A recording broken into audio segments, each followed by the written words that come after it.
Julle, dan kom by vandag. Ons het laasweek een van die amazingste naweke gevier wat Paasfees was. Ek weet van julle was hierso, van julle was nie hierso nie, maar iets wat ons oor praat is hierdie 1 ster Paasfees. En hierdie is 'n gesprek wat eintlik vir 'n jaar lank moet aanhou. Maar wat ek graag wil doen is aanhou met hierdie preek en net so vir 'n rukkie, so 'n paar weke spandeer rondom die onderwerp wat ons afgeskop het laas Vrydag en net praat oor hierdie 1 ster gedagte. Nou, ek en jy ken hierdie 1 ster ding baie goed. Jy het al iets gekoop, 'n produk gesien, iets wat jy graag wou gehad het en dan gaan jy op Takealot en dan wil jy dit koop, maar net voor jy dit in jou mandjie sit om te koop aanlyn, dan sien jy daaronder is daar hierdie 5 sterre, maar hierdie produk het net 'n 1 ster. En jy was so oortuig jy gaan hom koop, maar daai 1 ster het jou anders oortuig. Nee. En in 'n oomblik sê jy nee, hierdie is 'n klomp nonsens. Definitief Temu produkte. Jy weet, jy sê dit soos nie vir my nie, hierdie gaan nie werk nie. Jy wil 'n restaurant gaan besoek, jy gaan op Google, jy sien die 1 ster, jy soos ek's uit.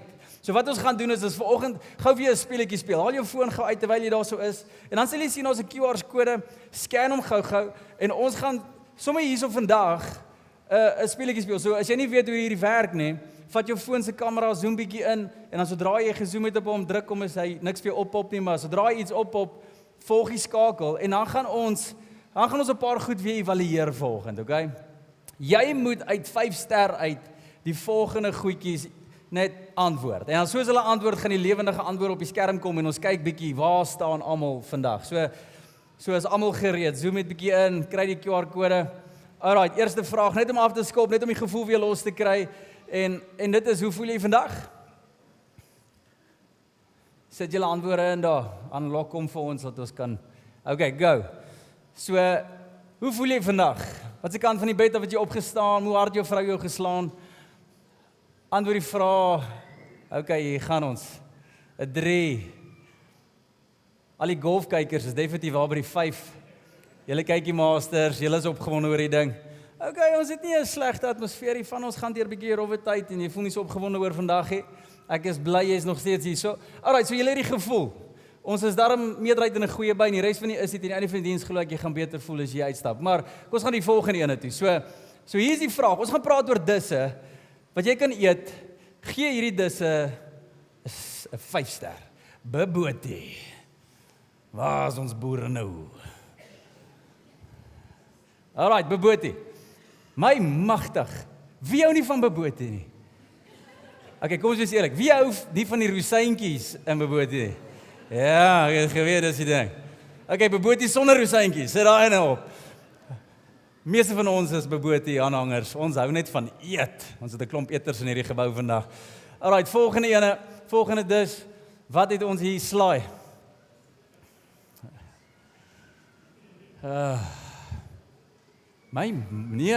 Nee. 1 ster. Okay, ons het hopeloos te veel gesonde mense in hierdie gebou vandag. Kom ons werk aan ons cholesterol vlakke toe. Baie meer vleis, baie minder. Okay, maar ons het gebalanseerde antwoorde. Volgende ene, wat het ons hier? 'n deftige restaurant. Of dit 'n 5-gang maaltyd is of 'n 8-gang maaltyd is of 'n Michelin star chef is, die ding lyk soos dekor wat jy teen 'n muur kan hang en nie kos wat jy moet eet nie. 'n deftige restaurant, is dit 'n lekker outing vir jou of nie? Jo, interessant genoeg, meer in die middel. Klomp van ons hou van 'n lekker date aand sien ek. Mamma te bederf. Okay, positief. Volgende ene. Gratis kos. Ongeag wat dit is, gee my net iets om te eet. Ag, kyk nou net.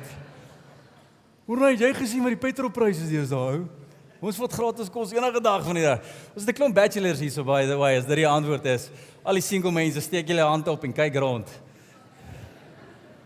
Hulle is hier. Alright, volgende ene. So hoeveel gee jy afval? Sterk opinies of hierdie ene. Dis al die slaaieters wat nou 1 ster gee. Wow, okay, ek is dankbaar eintlik daaroor. Toe maar, hier kom die laatgangers, hulle is daar. Ja, dit is ons sterkste opinie nog, by the way. Mense hou nie van afval nie. So soos julle kan sien, hierdie is iets waarmee ons almal leef. Ons gee sterre vir elke ding. Vir elke verhouding, vir elke ding onder die son, wat jy eet, waar jy gaan, wat jy ry, wat jy doen, plekke wat jy besoek, jy sit 'n ster by hierdie ding. En nie net doen jy dit met aardse goed nie, en jy doen dit met wêreldse goed nie, en nie net doen dit met kos nie, maar ek en jy doen dit ook met geloof. Ek en jy doen hierdie ook met Christendom. En dis waar die reeks gebore is. As ons Paasfees op 'n tafel kon neersit en ons sê gee 'n ster uit 5 vir Paasfees, sou meeste Christene onder die son 5 uit 5 sterre gee. Sê hierdie is amazing. Dit het my lewe verander. Maar hier's waaroor ons praat. As ons nie Christene vra nie, as ons mense wat nie Christene is vra, hoe beskou jy Christendom? Hoe beskou jy mense wat sê hulle is gemerk deur Paasfees? As jy na mense kyk en sê hulle glo in die Paasfees verhaal, Jesus wat gesterf het, Jesus wat opgestaan het, hulle lewens is verander, hoeveel ster gee jy vir hulle? Ek en jy sal geskok wees deur wat die wêreld daar buite sê, maar as ek kyk na Christene, hier's wat ek sien.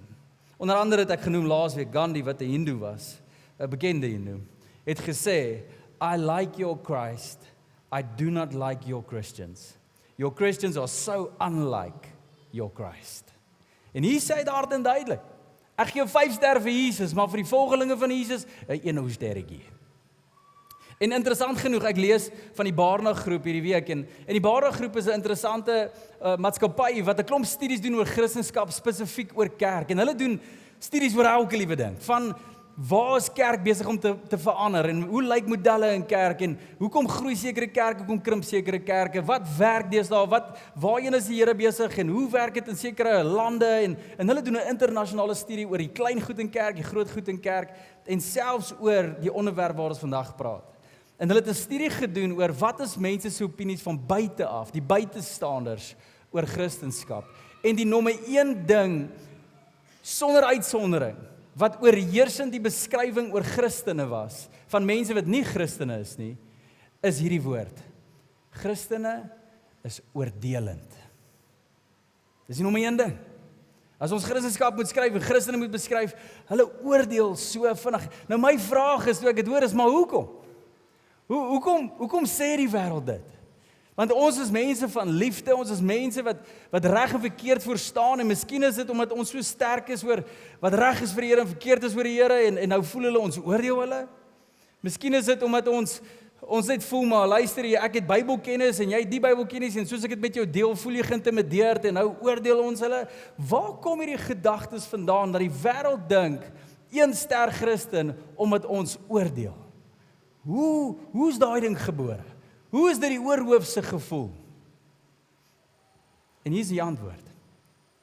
Die rede hoekom mense so voel, is as gevolg van 1 woord, en dis vandag se tema en vandag se preek, oor hierdie woord van projeksie. Wanneer ek en jy projekteer, nou wat bedoel ek daarby? Ons almal doen hierdie. Ons almal projekteer. Byvoorbeeld, jy het groot geword in 'n huis waar jou pa die blou bulle ondersteun het. En raai wat, nou is jy ook 'n blou bil. Hoekom? Want jou pa was 'n blou bil. En hy het seker gemaak, hy projekteer dit vir jou, dat die blou bil die beste ding onder die son is. Nou prys die Here, jy het 'n pastoor wat absoluut nie blou bil projekteer nie. Ondersteun enige ander span onder die son. Enige. Net nie die blou bulle nie. Hoekom? Het jy hulle gesien? Dis 1 ster ondersteuners, by the way. Ek joke net. Alright, maar dit gebeur. Weet jy, jy's 'n stomme ondersteuner. Hoekom? Want ons het die stommers ondersteun. Jy weet, dis net hoe ons is. Ons vat net die goed wat geprojekteer word na ons toe. En ons doen dit in sport, maar so ook doen ons in 'n klomp areas van ons lewens. Ons sien dit in ouerskap, waar 'n pa of 'n ma 'n sekere prentjie het van wat is reg in hierdie lewe en die drome om te jaag, en dan projekteer ons drome of persoonlikheid of selfs 'n tipe manier hoe ons goed moet hanteer in hierdie lewe. Ons projekteer style, persoonlikheidsstyle. Ons kan projekteer. Ek sien selfs in vandag se tyd, en ons sien selfs met die immigrasie, die telling, en dis net 'n vraag wat ek het.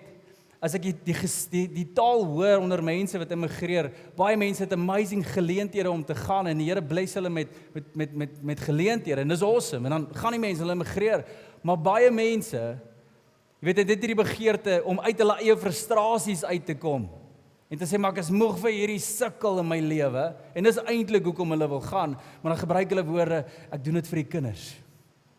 En ons projekteer ons eie stoeie na die kinders toe. Ons sien dit, oral waar ons gaan. Wat van man wees vir ons vrou?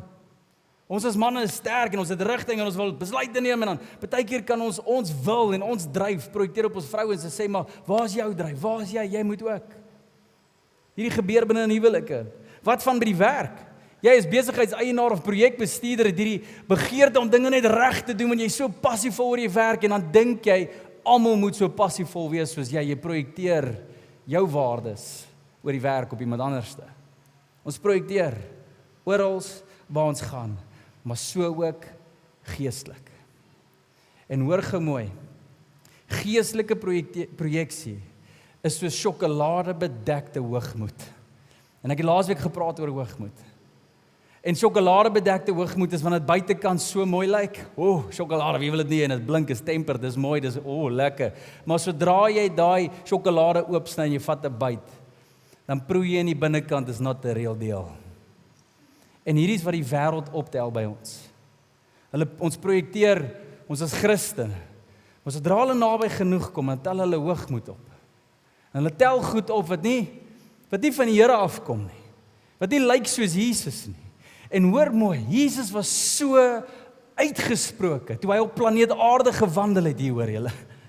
Hy was so uitgesproke oor die mense wat sjokoladebedekte hoogmoed gehad het. Want hierdie is iets wat God haat. Wanneer ons aan die buitekant mooi lyk en Christendom op ons mou dra, maar in ons harte dra ons dit nie so nie. Ons het 'n getuienis op ons lippe, maar ons het 'n ander getuienis in ons binneste. En die Here sê, hierdie tel nie. Hierdie is nie reg nie. En die groot groep mense in daai tyd wat so rondgeloop het, was die Fariseërs en die skrifgeleerders. My woord.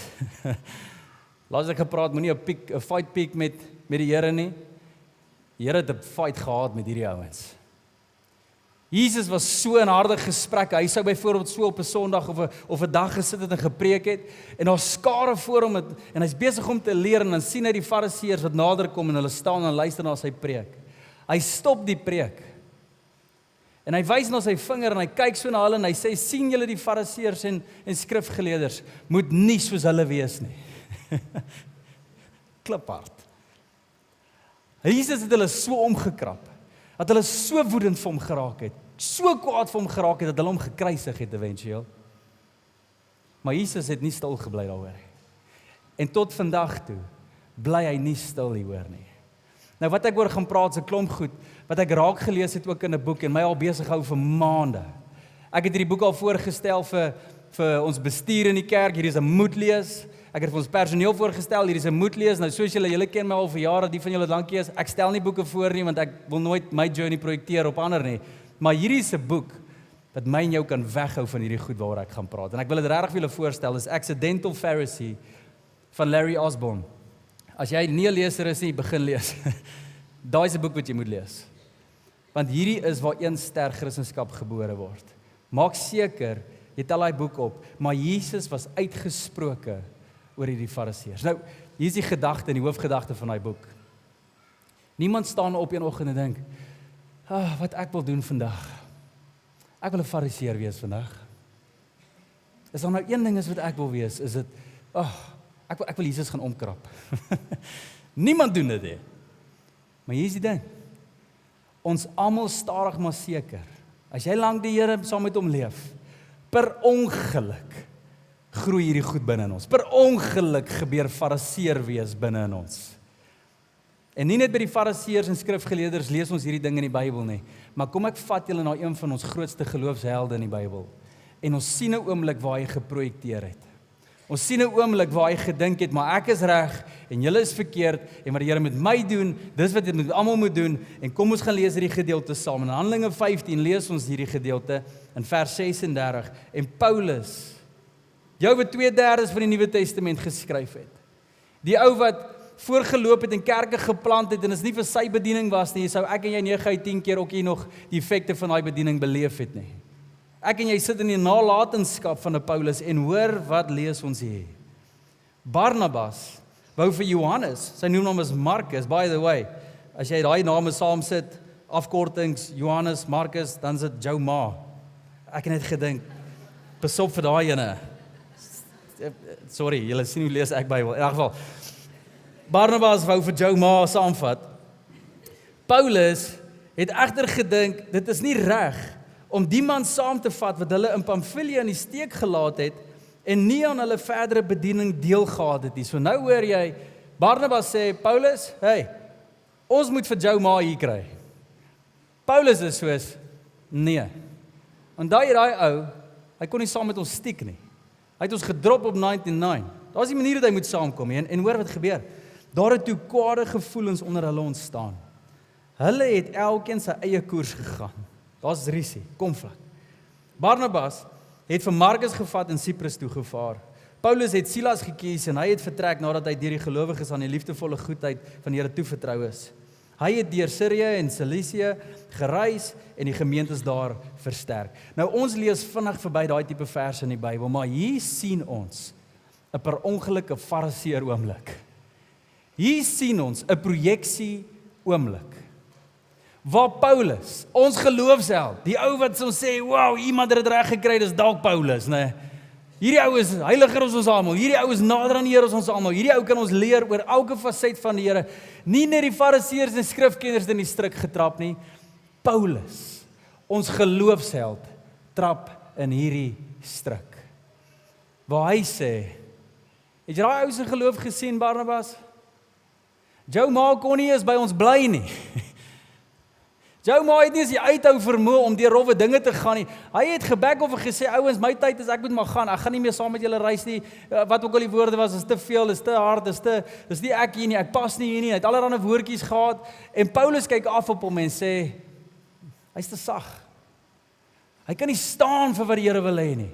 Hy kan nie hierdie pad saam met ons stap en die kerk gaan bou en doen wat die Here vir ons vra nie. En Paulus vir 'n oomblik projekteer dit wat God met hom doen af na Markus. En hy sê, Markus, jy, my maat, is nie hierdie werd nie. En net later in Paulus se lewe, lees jy toe hy skryf aan Timoteus, en hoor wat besef Paulus in sy lewe. Hoor in vers 11. Net Lukas is by my, sê aan Timoteus, maar hy sê, gaan haal vir my Markus, gaan haal vir my Jou Ma, en bring hom saam met jou, wanneer jy kom. Hoekom? Want hy kan my behulpsaam wees. Paulus besef hy was verkeerd. Paulus besef jare terug, toe ek gedink het ek is hierdie iemand vir die Here, het ek dit eintlik verkeerd gekry. En hier's waaroor ek wil praat. Julle, hoor my mooi. As ons geloofsheld Paulus in daai struik getrap het, wie dink ons is ons om te sê ons doen nie hierdie nie? Wie is ons om te dink, maar ek doen nie hierdie my kinders nie. Ek doen nie hierdie my vrou nie. Ek doen nie hierdie met ander gelowiges nie. Ek is net hier op my plek en ek dien die Here. Ons almal trap in hierdie struik. En hoor mooi, dis 9 uit 10 keer die mense wat die passievolste is oor die Here, wat trap in hierdie struik. En is as gevolg van hierdie projeksie, waar ons vir Paulus raak sien in 'n oomblik in die wêreld sou gesê het, Paulus, 1 ster paas wees. Daai wat jy daar doen, Paulus, dit verteenwoordig nie die Here nie. En so kry ons almal daai oomblikke. So wat ek wil doen is baie prakties raak. Ek wil kyk na 7 tipe projeksie maniere. Ons sien nou een in Paulus se lewe, ons gaan nou 'n bietjie raak aan daai nou ook.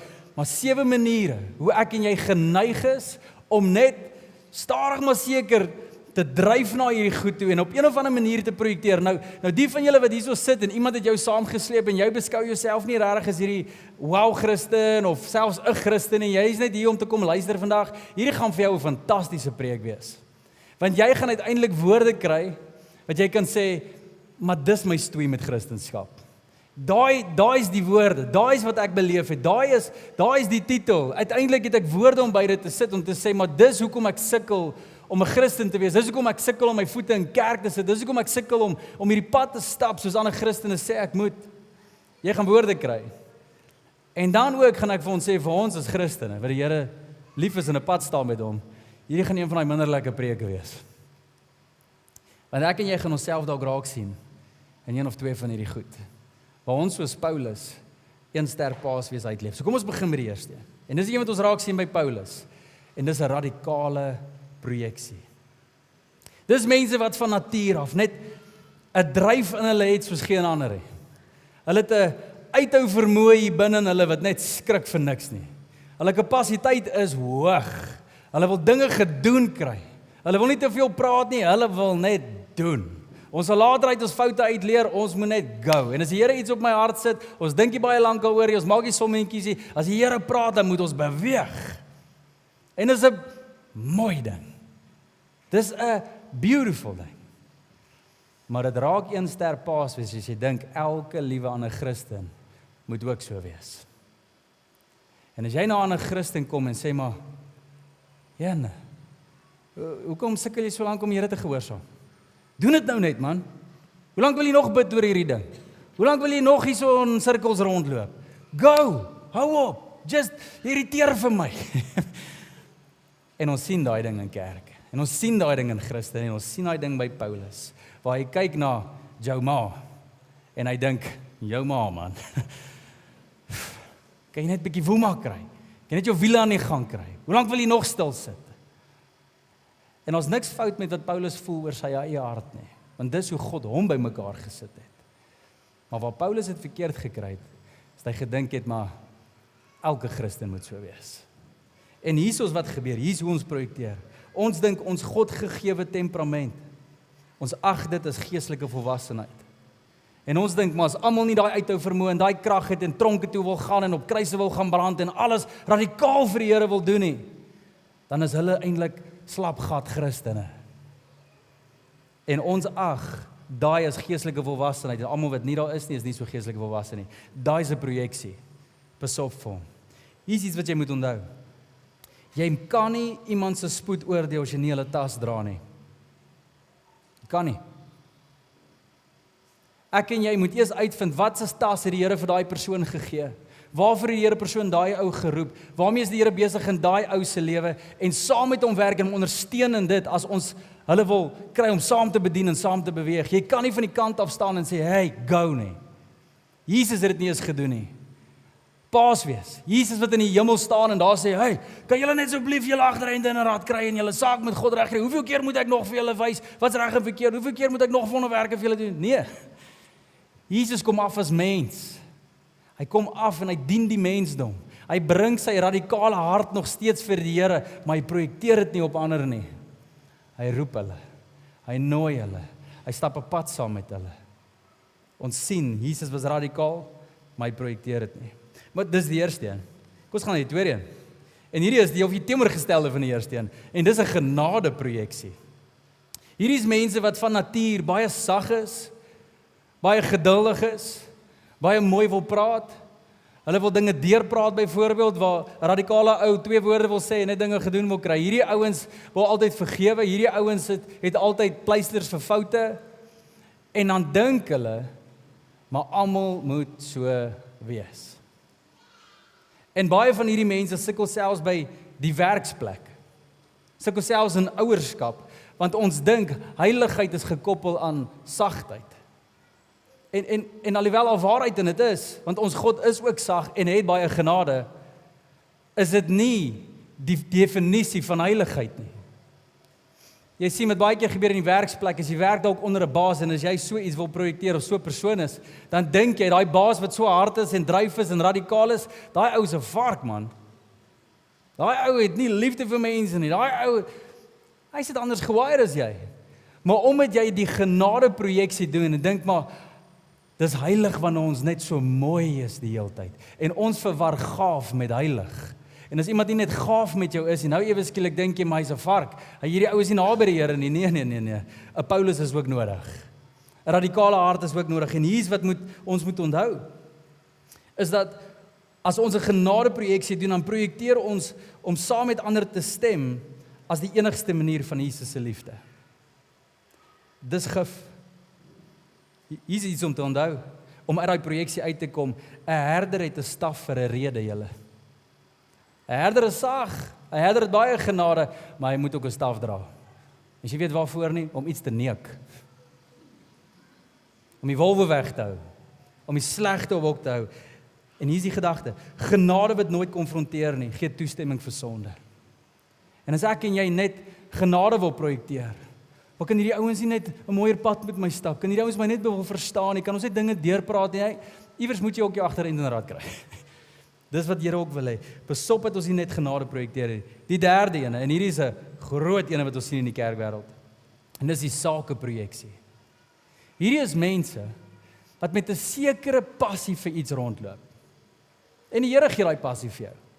Of dit nou is vir kinders, of dit nou is vir aanbidding, of dit nou is vir musiek, of dit nou is vir besigheid, of dit nou is vir een of ander welsynsorganisasie of projek, en jy wil kinders wat ontvoer word, jy wil dit gaan stop, of wat ook al op jou hart is, jy het 'n saak op jou hart.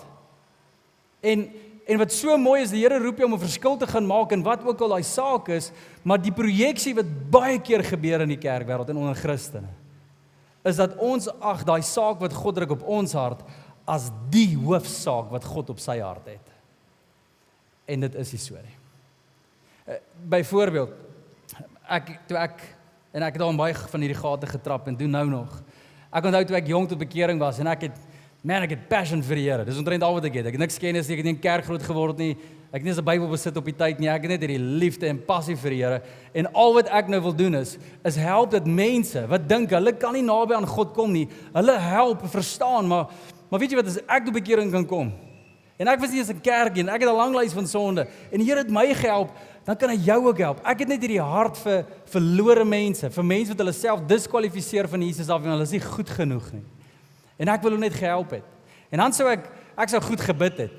Man, as hierdie tipe mense wat hierdie hart het, jy bid selfs vir mense byvoorbeeld om, as jy op 'n vliegtuig klim, Here asseblief, laat daar iemand langs my kom sit op die vliegtuig wat U nodig het. Dat ek 'n gesprek met hulle kan hê en dalk hulle net kan vertel van die Here. Want dis ons hart, ons wil verlore mense red. Here asseblief, as ons gaan uit eet vandag, stuur die kelner in, wat nie 'n verhouding met U het en op 'n manier, Here, gaan ek net met haar begin praat oor U. En dis 'n mooi ding en dis 'n fantastiese ding, maar as van ons wat bid, Here asseblief, moenie laat daar enigiemand langs my op die vliegtuig sit nie. Ek wil net 'n ekstra sitplek hê om te ontspan. Ek wil net my spasie hê. Ek kelnerin, as ek begin praat met 'n kelnerin oor Jesus, dan dink sy ek flirt op haar. Ek het net nie daai manier van dinge doen nie. En dan sal daai ou wat so rondloop en net mense wil red, sê maar dis nie reg nie. Hey, ons almal moet verlore siele wil red. Ons almal wil mense om ons sê jy moet altyd gereed staan, sê die Bybel, om die evangelie te verkondig. En dan ewe skielik projekteer ons 'n saak wat God op ons hart het en ons dink almal moet lyk soos ons. Daar's mense wat besigheid skerp is. En die Here het jou net so gewire en 'n leier gemaak en dis jou passion. Pasop dat jy nie dink almal moet daai tipe passion hê nie. En pasop dat ons nie dink wat met 'n ander saak rondloop en dink maar jou saak is nie so belangrik soos myne nie. Alle sake wat God op elke gelowige se hart sit is ewe belangrik. En julle, ek het hierdie gesien al by hoeveel Christene. En ek is eerlik met julle vandag, hierdie is die een wat ek myself baie keer in vind, maar ook die een wat my die meeste omkrap as ek dit sien by ander Christene. Hoekom? Want hierdie is seker die nommer 1 wat mense weghou van kerk af. Waar 'n dominee byvoorbeeld by kansel sal staan, en is asof hy soos Moses was, op 'n berg gegaan en 10 gebooie gaan haal het en hierdie visie van die Here af, en hy kom na 'n kerk en hy sê, hier's wat die Here wil hê ons almal moet doen. En dan sit hy van die mense daar in die gehoor en dink, dis wat die Here vir jou gesê het. Maar dis nie wat hy vir my sê nie. Ek kan nie daai ding met jy doen nie. Maar nou is daar skuldgevoelens en nou is daar maar hier's wat die Here wil hê en so sê die Here en al hierdie stemme en is asof die een saak in die kerk belangriker is as al die ander sake, want hy het 'n of ander swatting graad agter sy naam van 'n dominee. Dis projeksie. Ek was al in kerke waar God mense geroep het om 'n saak om geestelike bediening te doen en bevryding. Beautiful bediening. Mense wat vasgevang is in een of ander demoniese houvas en hulle het die manier om daai mense te bedien. En dan raak hulle so passievol en oorpassievol oor die ding dat hulle stadig maar sekere fariseë raak en nou ewe skielik roep hulle rond met allerlei leringe daar buite wat nie te vind is in Jesus se bediening in die Bybel nie. En sê maar jy moet jou huis skoon maak. Daar's 'n demoon in elke liewe dingetjie nou in jou huis. En hulle raak oorsensitief. Hulle projekteer dit op ander. As God dit op jou hart sit, great. Gehoorsaam dit, maar dit beteken nie elke liewe Christen onder die son moet nou alles gaan verbrand wat uit die ooste uitkom nie. By the way, as jy dit glo, brand jou selfoon. Hy kom ek uit die ooste uit. Brand jou TV, brand jou kar, by the way, van klomp van die parte kom van daar af. As jy dit glo, brand die klere op jou rug, dit kom ook van daar af. Brand jou Bybel. Hy word ook daar geprint. Ons moet pas op, dat ons as Christene nie projekteer nie. En Jesus het kwaad geraak julle, woedend geraak. As Christene rondloop, gelowiges van die tyd rondgeloop het, en gesê het, maar hierdie is die saak wat almal moet hê. En Jesus sê, jy mis die punt. Ja, dit staan in die Bybel, maar dis nie alles nie. En dis hoekom Jesus gekom het om dit vir ons reg te stel, en hy sê, weet jy wat is die nommer 1 saak op planeet aarde? Dis liefde vir God en liefde vir mense. Dis die hoofsaak. Dis die hoofdryf, nie demone nie. Nie gaan haal al die mense van straat af en voer hulle nie. Nie gee broodjies vir elke honger kind onder die son nie, gaan gee bed vir die wat nie het nie. Daai goed ook in die skrif en is belangrik, maar dis nie die hoofsaak nie. Ons almal moet een hoofsaak in ons binneste dra. Liefde vir God en liefde vir mense. Maar hier's wat gebeur. Nou vat ons daai een saak van ons en ons dryf dit so hard. Ewe skielik dan voel mense minderwaardig. Ek het nie die Bybelkennis wat jy het en hier stap 'n ou en sy saak is, maar ons moet die regte teologie hê. Ons moet die 100% die teologie agter mekaar hê, want as ons nie 100% teologie agter mekaar het en Bybelkennis het nie, dan ewe skielik kan ons nie die Christen wees wat ons moet wees nie. Tel jou Bybel op en lees wat Jesus gesê het. Hy het gesê, hy gee die koninkryk van God aan kinders.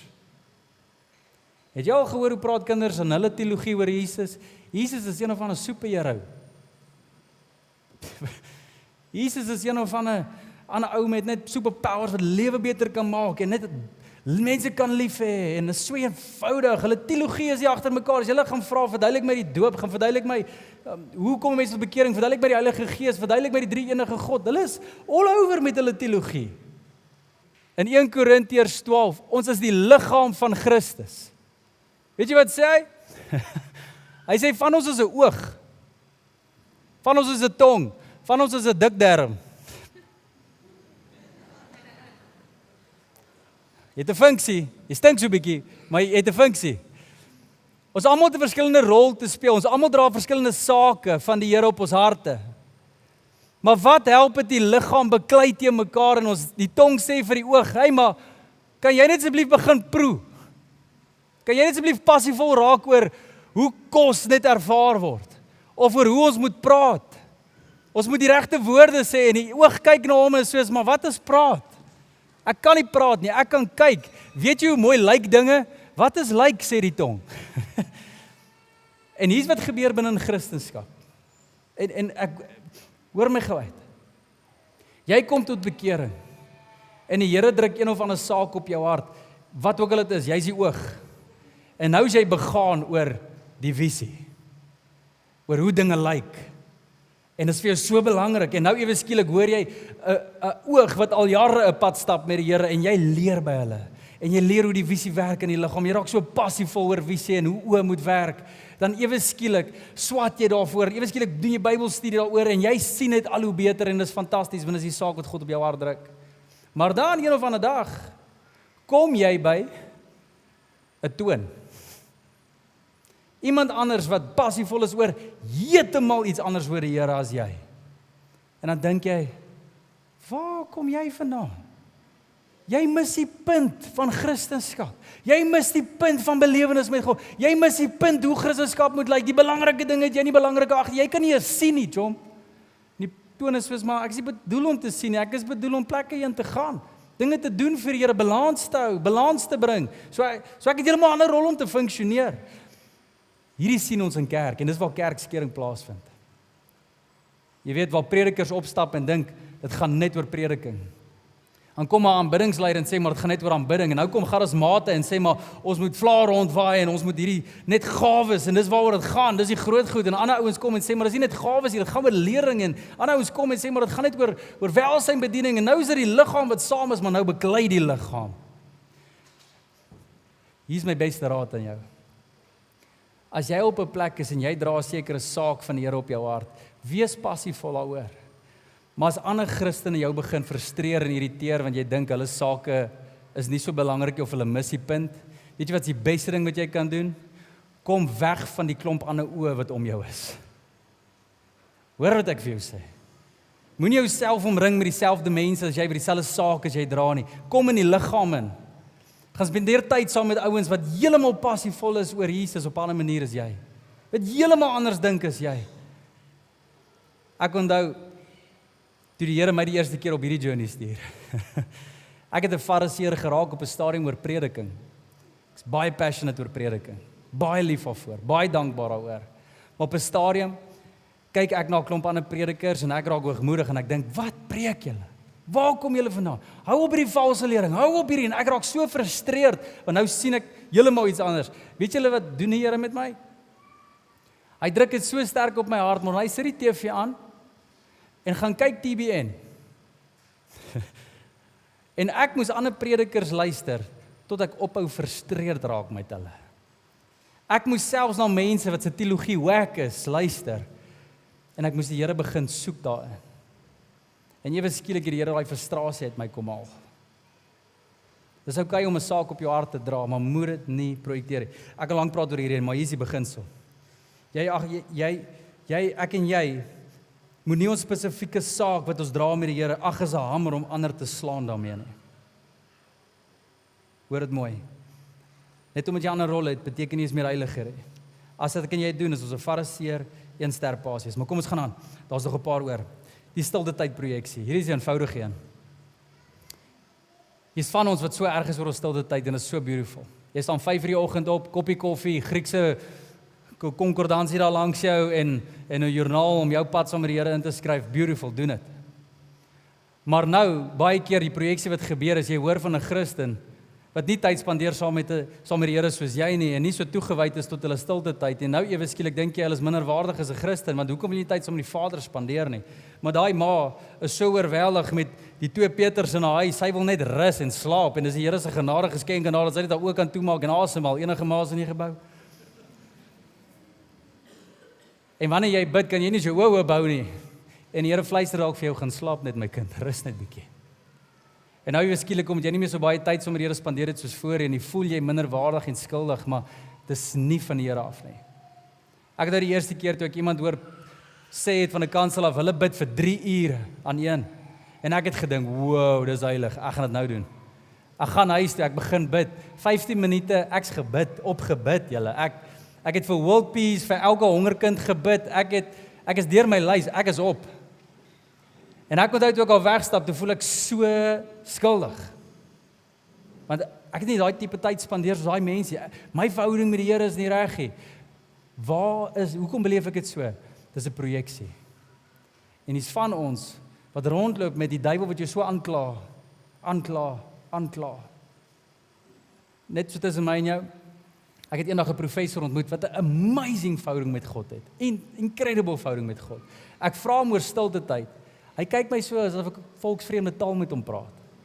Hy sê, wat is 'n stilte tyd? Hy sê, man, die tyd wat jy afsonder saam met die Here, jou Bybel vat jou hart om op 'n toegewyde spasie, fokus op die Here. Hy vra my die vraag, so jy doen dit net 1 keer 'n dag. Ek doen dit heeltyd. Soos ek in Pick n Pay loop, praat ek met die Here. Is ek doenig met die Here? Dis nie net 'n stilte tyd en dan weg van die Here of ek het elke tyd saam met die Here. En hier's wat ek sê. Ons almal het 'n manier hoe ons effektiewe tyd saam met God spandeer. Jou tyd is jou tyd. Moet dit nie projekteer op ander. As jy 3 ure kan bid, go for it. As jy nie 'n spesifieke tyd het nie, maar heeldag lank saam met die Here wandel, go for it. As jy 'n spesifieke stilte tyd het, go for it. Moet dit nie projekteer op ander en dink, maar hier's hoe dit lyk nie. Hier's die gedagtes. Jy projekteer jou kapasiteit en styl op ander se seisoene. En jy dink byvoorbeeld die ou wat 2 werke moet werk en net oormoeg is nie so heilig soos jy nie, want hy spandeer nie so baie tyd saam met die Here nie. Hier's wat ons moet onthou. Jou wekker is jou persoonlike dissipline, dis nie wat jou merk as 'n ware disipel nie. Kom ons gaan na die 5de een. Die hulpbronprojeksie. En hier is die eenvoudige een en ons sukkel so met hierdie is materialisme. Ek het Christene al ontmoet wat sê maar as ek Bybel lees, hier is ons wat die Bybel wil hê, ons moet min spandeer, ons moet alles spaar en ons moet soveel gee as wat ons moet doen en dit is fantasties. Maar jy verdien nie so baie soos jou langs jou nie, of so min soos jou ou aan die ander kant nie. En jy dink, as mense nie hulle finansies en hulpbronne bestuur soos jy nie, dan is hulle nie so heilig nie. En dan loop jy rond met 'n frustrasie en sê maar, hierdie ouens mors geld, en hierdie ou, daai geld kon armes toe gegaan het, en jy sien daai ding by Judas, waar hy gesê het, maar Here, hierdie wat die vrou kom doen en hierdie dierolie oor die voete gooi, dis geldmors. Ons moes dit eerder gehou het en verkoop het en armes gaan gee het. Judas projekteer op hy oomblik en Jesus spreek hom aan en hy sê, wat hierdie vrou nou gedoen het, is merkwaardig en sal vir ewig onthou word. Ons sien 'n projeksie van hulpbronne. En hierdie is wat gebeur, en ek en jy doen hierdie. Hierdie ouens met hierdie duur bakkies, nou koop jy eendag hy bakkie. Jesus, die Here bless my so. Weet jy wat, kan gaan jy 'n bakkie kry? Ek glo die Here gee almal wysheid, en wysheid is 'n Hilux bakkie, jy weet. Dis shame, jy ry 'n Ford, jy ry 'n bakkie, ek ry 'n Hilux. Ja. En is stupid. Ons kyk na ons buurman en ons kan nie meer sonskyn oor hom gun nie. Want die Here, man, ek het al mense gehoor sê, Christene hoor sê, ek sal nooit ryk kan wees nie, want ek gee net so baie. Dis 'n projeksie daai. Jy probeer mense laat skuldig voel. Jy gee nie eers jou eersteling van jou inkomste nie, man. Jy gaan net elke aand uit net omdat jy jou chippies hou en vir die kar wag gee, beteken nie jy gee jouself arm nie, jy eet jouself dik, man. Ons skryp agter die geestelike taal weg van ons hulpbronne. En ons voel beter oor onsself, omdat ons dink, weet jy wat, ons bestuur alles reg. Die Here het nie 'n probleem met baie hulpbronne, met min hulpbronne nie, dit gaan nie vir hom daaroor nie. Jesus wat belangrik is. Jou standaard van lewe moet jy nooit ag as die standaard van heiligheid nie. Dis nie die waarheid nie. Hier is die beginsel. Rentmeesterskap gaan oor die bestuur van jou eie seënings, nie beoordeling van ander se begroting nie. Hou jou oë op wat die Here vir jou gee en bestuur dit reg. 6de ding, tradisieprojek. En ek kan lank aanhou, maar ons almal ken hierdie een, so ek hoef nie eens baie te praat oor hierdie nie. Ons het al in kerke ingestap en baie van julle wat dalk besoek, beleef kerk vandag heel op 'n ander manier en jy dink, wow, kan 'n prediker daai woord sê? Ja, kan 'n prediker so jonk wees? kan 'n prediker of kan die aanbidding so klink? Waar is die musiek? Musiek is so uit die hart en ons kan so vinnig met kerkwêreld selfs in tradisie val. En ons dink maar hierdie tipe styl is die regte manier. En as ons nie so hard hande klap nie, of as ons nie so sag hande klap nie, dan is dit nie reg voor die Here nie. Ons ag ons blootstelling en ons gemak en ons manier van dinge doen as heilig. En dan wanneer 'n kerk nie so lyk nie, of ander mense dit nie doen soos jy nie, dan dink ons verkeerd. Daai is 'n tipiese fariseer. Ons projekteer persoonlike gemak en voorkeure as Bybelse ontsag vir die Here. Ons het al mense gehad wat gesê het, maar nee, hoekom dra jy nie 'n das nie? Waar is jou ontsag vir God? As jy dink, die Here dink, 'n ou met 'n das is nader aan hom, as 'n ou sonder een, dan het jy begin tradisie projekteer. Nou hoor wat ek sê nie as jy in jou manier respek en ontsag aan die Here wil wys, deurdat jy jou beste klere kerk toe dra nie, doen dit. As jy gesoet en taai wil kom, doen dit. Maar net om die aanhou te doen nie, beteken nie jy het minder ontsag vir God nie. Moet dit nie projekteer nie. En dieselfde aan die ander kant toe. Julle, ek het al een keer, ek het mense ongekrap. Ek het al een keer kerk toe gekom, ek joke nie, met 'n pak, volpak, das, knoopie hemp, baadjie, ek was netjies, maar met pantoffels. Dit was my uitrusting. Ek nie gepreek nie, maar ek het almal ontvang by die voordeur. Kan ek vir jou sê, hoe krap dit mense om? Ek het al wit skoene gedra op hierdie verhoog, en al wat mense kon sien is my wit skoene. En gedink, maar hierdie ou lyk of hy ewes een fliek gaan kyk. Hy is nie ernstig oor sy predik. Hier goed gebeur in kerk, hier gebeur by ons huise, hier goed gebeur in ons aanbidding, hier goed gebeur oral waar ons gaan, ons ag tradisie as heiligheid. Ons moet dit nie doen nie. So hier is die beginsel. God is dieselfde gister, vandag en vir altyd, maar sy metodes is elke keer net, is elke oggend net. Jesus het nooit dieselfde wonderwerk op dieselfde manier gedoen nie. En hoe kerk gaan lyk en saam gelowiges is lyk oor die volgende 10 jaar, gaan op 'n manier wees wat niemand ken nie. En as ons net vashou aan tradisie en sê, maar hier is die liedjies, hier is die prediking, hier is dit, raai wat, jou kerk gaan doodgaan. Want God werk op 'n nuwe manier. En ons moet inlê, nie vashou aan tradisie nie. Persoonlike projeksie, en hierdie een is massive. Ons maak persoonlike geloftes in ons eie veiligheid in verhouding met God. Bedoelende, Jy kom dalk uit 'n agtergrond uit waar alkohol vir jou 'n massiewe ding was. Jy kon geen selfbeheersing toepas met alkohol saam nie. Elke keer as alkohol is, dan syp jy so baie. Intendo, jy versyp eintlik. Dis net te veel, geen beheer nie. Of jy dalk uit 'n huis uitgekom waar jy dit gesien het met jou eie oë, jouself was jy daardeur nie. En toe sê jy in jou verhouding met die Here, ek trek die lyne, ek trek die grense. Alkohol is nie reg nie. Dit verwoes lewens. En jy stel daai reël om jouself veilig te hou. Beautiful reëling wat jy inbou. Hou jouself veilig. Maar nou loop jy rond en jy dink elke ander Christen wat 'n bier drink of wyn drink of iets het, wat nie hulle self vergryp of versyp nie. Verkeerd. Daar was hier regtig alkohol in die wyn wat Jesus bedien het, dit was druiwesap en ons hardloop en ons beklei met almal. Ons projekteer 'n persoonlike projeksie. Nou hoor my mooi, die persoonlike projeksie is beautiful. Beskerm jouself. As jy weet, jy het 'n uitdaging met vroumense. Weet jy wat, dan moenie jou pelle se vrouens beraad of hulle soene gee om te groet nie. Dis net wys, moet dit nie doen nie. Moenie sekere flieks kyk, jy moenie sekere grappe maak nie. Stel die veilige reëlings in jou lewe in. Almal moet dit doen. Maar jou veilige reëling langs jou, wat jou in jou baan hou, beteken nie dis 'n ander ou se nie. Hy het 'n ander pad saam met die Here. Net omdat jy net na Christelike musiek luister om jouself te beskerm, beteken nie ander elke ou beleef wat jy beleef wanneer jy wêreldse musiek beluister nie. Beskerm jouself, maar moet dit nie projekteer na ander nie. So, hier is die projeksie. Ons persoonlike reëlings as God gegeewe wette. Ons projekteer persoonlike reëlings as God gegeewe wette vir almal. Hier is die gedagte. Jou oortuiging is jou geskenk. Dis nie 'n ketting waarmee jy iemand anders bind nie. Moenie projekteer nie. Nou ek kan aanhou, maar kom ons sluit af. Morney, wat doen ons as ons daar is?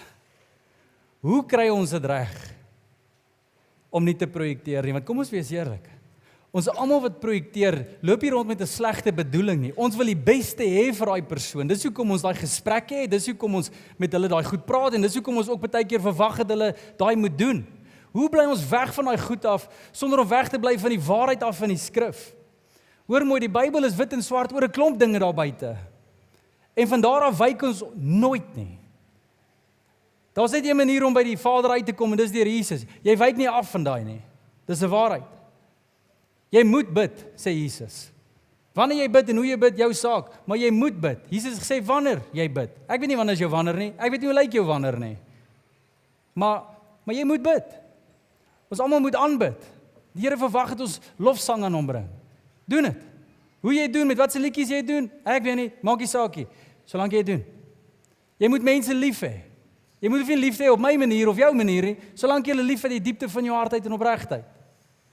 Maar hoe doen ons hierdie? Want net soos die Fariseërs daarin geval het en Paulus daarin geval het, doen ons ook.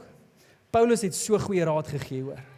En hiermee begin ek afsluit en ek gaan die volgende skrifgedeelte in Engels lees want dit is 'n baie streng vertaling wat vir ons net mooi kan wys wat is die hart wat Paulus hierso sê. In Romeine 14 in die NIV vertaling sê hy vir hierdie volgende. Hy sê for the kingdom of God. Dis 'n groot stelling. Hier is waar die koninkryk van God gaan. Hier is wat vir God belangrik is in ander woorde. Hier is die belangrikste sake. Hy sê the kingdom of God is not a matter of eating and drinking. Nou stop net daar. Waaroor praat Paulus? Julle, ons sit in 'n tipiese gesprek waar daar projeksie is in die kerk. En hulle wat uit die Joodse tradisies uitkom, was voorgehou om sekere goed te mag eet en nie te eet nie, né? Ek het julle al 'n bietjie Joodse tradisie gelees het. So hulle kon nie daai varkvleis eet nie, hulle kon nie daai tipe goed geëet het nie. En nou kom Paulus en hy sien hierdie geveg onder die gelowiges. Daar's klomp projeksie.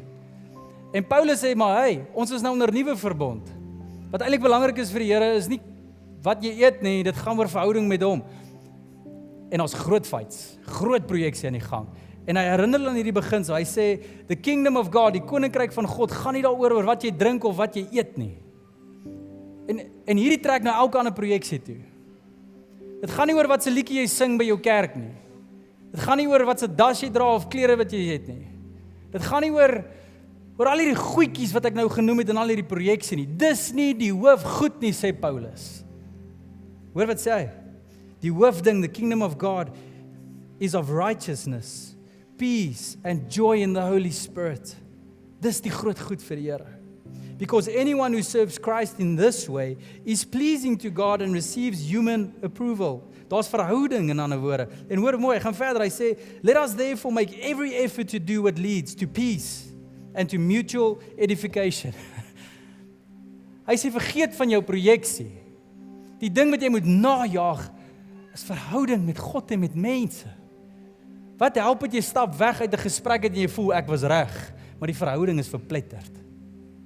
Dis nie 'n wen vir die Here nie, sê Paulus. Ons moet elke ding wat ons kan doen, moet lei na vrede en mutual edification. En hierdie woorde, do not destroy the work of God for the sake of food. Laasweek het ek hierdie stelling gemaak dat hoogmoed verwoes. Hier lees jy dit. Hy sê, do not destroy the work of God. Julle dink gou belaglik is dit. Dat die Here kan werk in iemand. 'n Pad kan stap saam met iemand. Dat die Here iemand kan begin oprig. Ja, hy's nog 'n rowwe diamant en hy moet nog deur slypwerk gaan. Nou stap ek en jy in en dink, hey, maar jy's nie geslyp genoeg nie. Jy blink nog nie genoeg nie. Jy's nog nie gepolish genoeg. Jy praat nog nie so reg nie. Jy verstaan nie die Bybel nog reg nie. En dan begin ons projekteer en wanneer ons dit doen, is hy destroy jy the work of God. Jy verwoes verhouding met God en die werk wat God begin in daai ou doen. En jy, ek het hierdie gesien om my eie oë hoe ek dit doen. En dit breek my wanneer ek dit sien. Ek onthou 1 jaar, het die Here iets vreemd my gedoen. Ook nie, ek was rukkie al 'n Christen en my een pel, wat ek so verlief was, hy was 'n pelle al van so klein af. Hy ken nie die Here nie. En ek het tot bekering gekom, lief vir die Here, en ek probeer hierdie ou by die Here uitkry.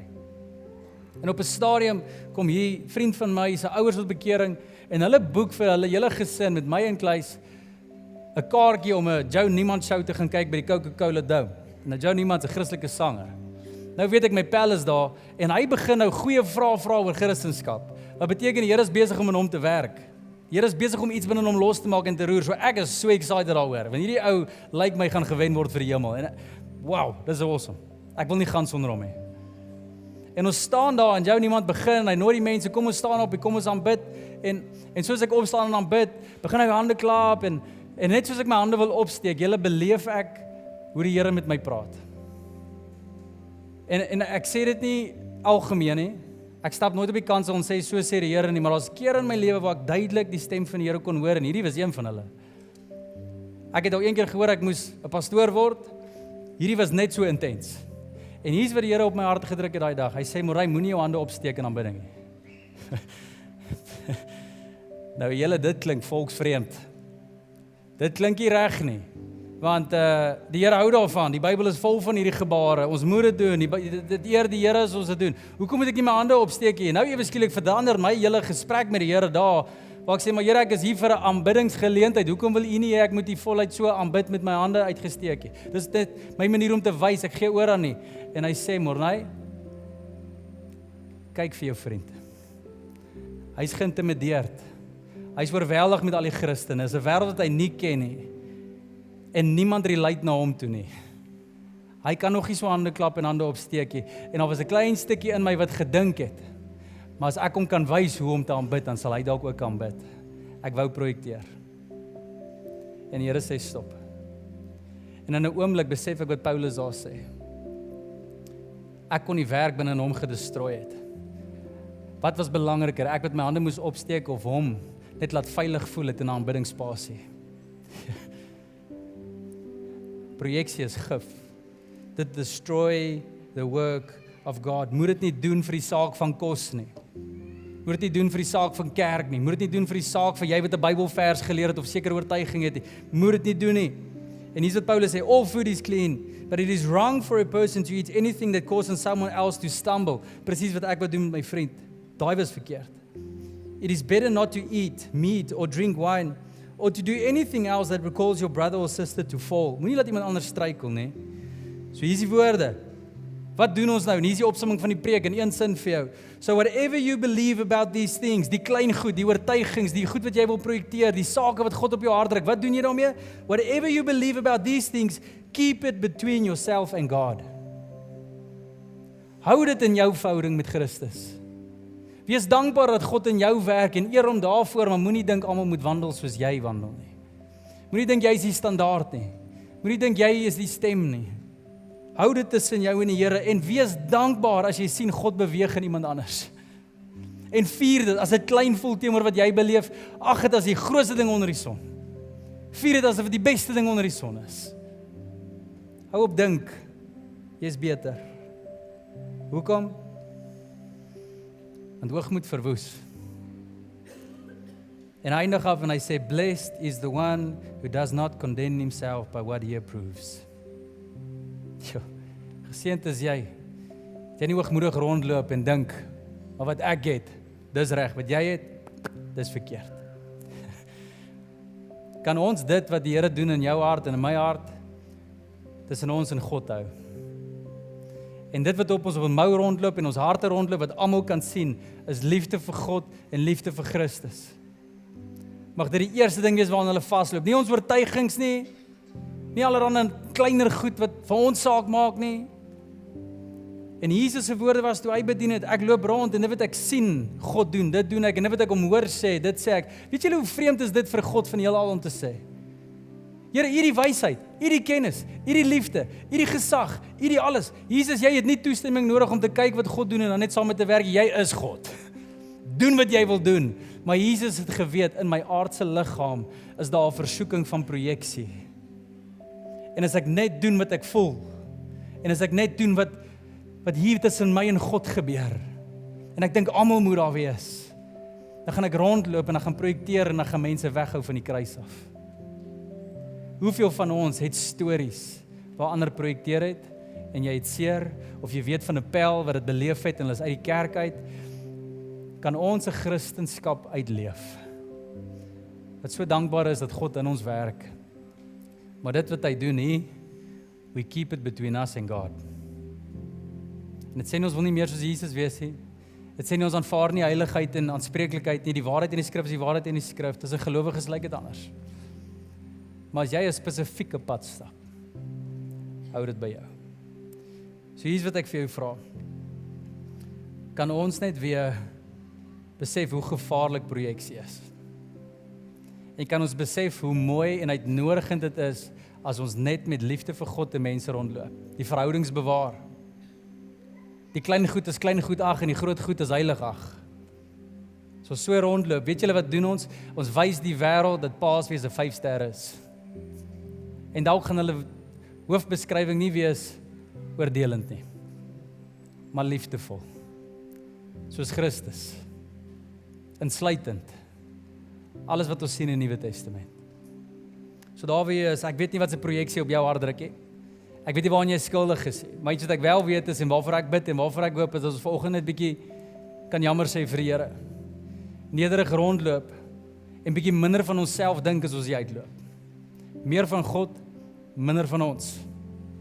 Mag ons nie projekteer na ons vrouens, mans, mag ons nie projekteer na ons kinders nie, mag ons nie projekteer na ons kerk nie, mag ons nie projekteer op wat ook anders nie. Mag ons net met dankbaarheid en vergenoegdheid rondloop in ons verhouding met Christus. En waar ons kan lief wees vir God en lief wees vir mense, doen ons dit. En in dit, sê Jesus, vervul jy al die opdragte in die Bybel. Vat al die wette saam. So kom ons sluit ons oë.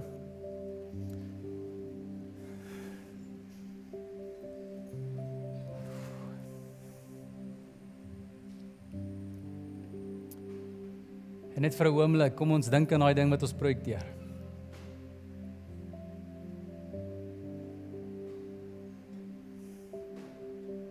Daai keer toe jy net frustreerd geraak het met ander gelowiges of oor 'n kerk of oor 'n sekere manier van doen of 'n lering of 'n preek of 'n iets. Ander Christen wat nie soos jy lyk nie en die ding dra soos jy nie.